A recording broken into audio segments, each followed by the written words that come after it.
you can become fat adapted without being in ketosis. I think that's really important because even when you were in ketosis, you are not necessarily fat adapted. You are what we refer to as keto adapted. That means your body is very effectively burning ketones, kind of AKA fatty acids, as a fuel source. And that's what being in ketosis means. It actually means that your body, your liver is producing ketones.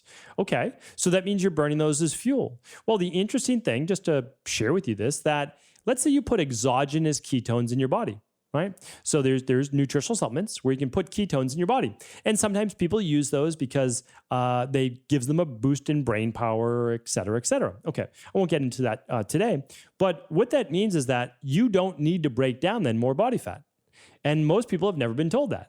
So if you take exogenous ketones, at least while they're floating around your blood and you're using them, you've essentially stopped having to create lipolysis or breaking down more body fat, right? To bring to your liver for fatty acids to create ketones, right? So if you're already adding them and your body doesn't need to make them, well, you're not breaking down more body fat. It's kind of like, again, men are using testosterone replacement therapy way too early in life.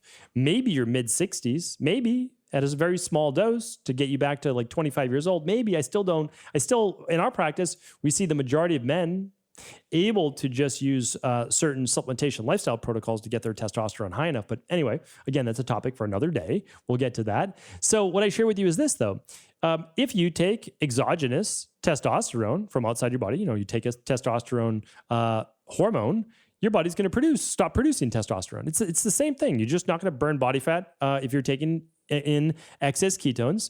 And if you're taking in excess testosterone to what your body would typically produce, you stop producing testosterone. That's the way things work. So I just wanted to share that. Now, again, I'm not saying that you can't be in ketosis and burn body fat. Of course you can. If you're in ketosis, you've most likely used up your liver glycogen and you were tapping into body fat. No doubt about that. So I'm not saying that, but I just want to create nuances here because we have people doing our 21-day functional medicine detox and in phase 1 of our Fatlocity plan, and they may dip in and out of ketosis, no doubt about it, but it's not necessarily the goal to be in ketosis. The goal is to actually become fat adapted, right? To burn more body fat. So whatever diet you like, fantastic. Again, fantastic. What I want to do is share with you though, how to become fat adapted, whether you are doing a low carb diet or not.